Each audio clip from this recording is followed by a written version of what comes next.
You're tuning into something different, something deeper. Welcome to a space where the unseen becomes seen, where the patterns beneath reality are decoded. This isn't just a podcast, it's a journey into the mechanics of belief, perception, and the multidimensional truths shaping our world. If you've ever felt like an outsider looking in, questioning the systems you're told to follow, you're in the right place. This is the Outkast The Pattern Podcast. Let's dive in. Welcome back everyone to the Outkast The Pattern Podcast. It's me, Bjørn Svolte, and after what feels like an eternity, we are finally here again. And it's me, Tina Grune, your co-host, Bjørner. It's so good to be back. I mean, a lengthy hiatus is an understatement, wouldn't you say? Absolutely, Tina, but we needed that time. We really needed to dive deep, to explore, to gather new ideas, and frankly, to take some truly profound expeditions into the nature of the mental and quantum cosmic realities that we're so passionate about. It feels like we've uncovered a whole new layer of understanding. It really does. For those of you who are just joining us, a quick introduction. I'm Tina Grune, and this is Bjørner Svolte. We're both from Sweden, and we've been exploring deep dive metaphysics for, what feels like a couple of centuries now. Just kidding, of course. A couple of centuries of soul-level experience, maybe. But seriously, for some of you, the material we're about to delve into might be brand new, a whole new way of looking at the world, and for others, it will likely resonate deeply, confirming formations of your own experiences and observations. That's exactly it. The most important factor for us right now, the core of our renewed focus, is building a more coherent base of information. We're really honed in on finding the underlying pattern in all walks of life, both in our personal passages and the external cosmic movements. It's about mastering the hidden art of pattern recognition, isn't it? It's about seeing beyond the illusion, unmasking falsehoods that have perhaps governed our understanding for too long, and ultimately, knowing yourself on a deeper level. This is how we awaken as sovereign beings, unlocking our ancient potential by decoding the symbolic scripts that govern history, spirit, and reality itself. Because the world, as we've come to understand it, operates through these symbolic narratives. These symbols are not just pretty pictures, they are influences. They control history, spirituality, what's been called occult knowledge, and the very fabric of metaphysics. Once you start seeing them, you can't unsee them. Indeed. And today we're going to dive into a truly fascinating and deeply relevant concept related to the mythology and patternology of the serpent, or serpentine magic as some refer to it. This isn't just about ancient myths, it's about a living, breathing pattern that is highly active in our reality right now. Oh, this is a big one, Bjørner. We've been exploring this pattern, drawing quite a bit from insights from the channel called The Promethean, which distinctively references the mythos of the serpent and why its distinct patterns relate to much deeper symbology. It's truly eye-opening. It really is. The Promethean speaker describes a significant global shift that's occurring right now as humanity transitions from the Piscean age to what many are calling the Aquarian age. Now for some this might sound like abstract astrology, but what we're talking about here is a very tangible, energetic and conscious shift. And they call this era the Age of Judgment, which sounds a bit dramatic, I know, but it makes sense when you consider it's marked by a collective and individual soul frequency acceleration. That's a fancy way of saying we're all being compelled to undergo an internal cleansing, a spiritual evolution. It's like the universe is turning up the heat on our spiritual growth, forcing us to deal with our baggage. Precisely. This inner growth, this purification, is vital for aligning with original creative forces and enhancing our personal reality. If you've been feeling an urge to simplify, to clean out old patterns, to really get clear on what you want and who you are, this is why.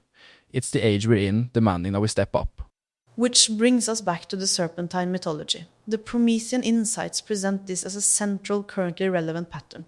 They talk about script keepers or serpentine believers who are actively attempting to manipulate time and human consciousness. Their method, re-emphasizing what they call serpentine energy from the previous age. Yes, their goal is to maintain control over frequencies, much like a serpent swallowing its tail, and Ouroboros, symbolizing the cyclical nature of time.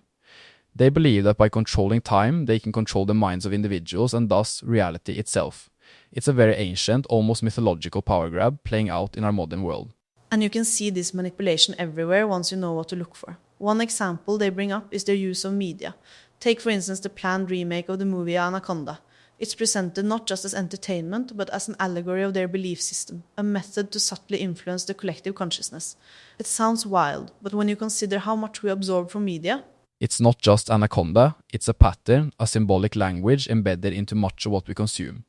They spread disinformation, tamper with astrological charts, promote ideas of impending doom like space attacks or global collapse, all to keep people in a state of fear and lower vibration. Why? Because they feed off this energetic output. It's a literal energetic parasite, a mind virus. A mind virus, exactly. It's an archetypal infiltration of consciousness that exploits individual wounds. Think about your deepest fears: abandonment, not being enough, scarcity. This mind virus, this parasitic energy, latches onto those wounds and perpetuates loops of pain. It keeps us small, keeps us distracted, keeps us in a lower vibrational state where we're easier to control. And it makes perfect sense, doesn't it? If your goal is to control, you want people disempowered, scared, and disconnected from their true potential. The serpent swallowing its tail isn't just about controlling time, it's about keeping humanity in a perpetual loop of repetition, never truly evolving beyond a certain point. But here's the silver lining, the hopeful part. The Promethean channel emphasizes that their attempts to control time are actually failing. Why? Because the New Age's consciousness is constantly expanding. It's becoming unstable for them to anchor their old stagnant frequencies. The energy is just too high for their low vibration tactics to truly stick. That's the tail-whipping effect they describe. The current shift is exposing their agendas. All those exploitative actions, all that manipulation, it's starting to backfire. People are waking up, recognizing the patterns, and that awareness is like sunshine on a shadow creature. It makes them retreat. It really highlights the relevance of our individual journeys of internal purification right now. We're all being forced in one way or another to confront and heal past traumas, to process those emotional wounds. And it's not always comfortable, Bjørne, but it leads to a clearer, stronger connection with our spirit and soul. Exactly. By fostering self-awareness, taking personal responsibility for our inner landscape, and actively engaging in emotional processing, we can actually break free from these mind viruses and the external manipulation. It's not about fighting them out there, it's about strengthening ourselves in here. And this brings us to some practical advice from this perspective, which I found really interesting. The Promethean channel advises against practices like Kundalini yoga for the general public, suggesting they can sometimes cause polarization and disconnections from genuine inner wisdom if not approached with extreme caution and deep understanding of the subtle energetic system. It's not a condemnation of Kundalini itself, but a warning about its widespread, often unguided practice. A nuanced point, certainly. The emphasis then should really be on internal mental and emotional work. It's about self-forgiveness, making conscious behavioral changes, and cultivating a stronger, clearer personal energetic field. This field then acts as a shield against external influences and the parasitic nature of the mind viruses that seeks to exploit our vulnerabilities. So instead of seeking external fixes or quick spiritual high, it's about doing the consistent, sometimes messy work within. It's about really sitting with those uncomfortable emotions, understanding where they come from, and then consciously choosing to release them and shift your perspective. And that ultimately is what empowers individuals to steer their own path. It allows us to become active contributors to the collective soul's upward evolution, rather than being passively pulled along by old manipulative patterns. When you truly know yourself, when you've done that internal cleansing, you become untouchable by those lower frequencies. It's a powerful message of hope and personal agency, I think. Knowing that while there are these ancient patterns of control, there's also an inherent, undeniable force within us that can transcend them. The Aquarian age isn't about external saviors, it's about internal sovereignty. Precisely. The serpent swallowing its tail can also be a symbol of infinite rebirth, of completion and renewal, but only if we consciously engage with that cycle. If we allow ourselves to be stuck in the loop, that's one thing, but if we recognize the loop, we can transcend it. It's like seeing the code. Once you see the symbolic script, you can rewrite your own. And that's what Outkast The Pattern Podcast is all about. Giving you the tools, the insights, the perspective to identify those patterns and reclaim your power. And what an incredible journey it's going to be, Tina. This is just the beginning of our renewed explorations. We'll be diving into so many more fascinating patterns and mythologies in the weeks and months to come. We truly hope this conversation has sparked something within you, whether it's curiosity, validation, or a renewed sense of purpose.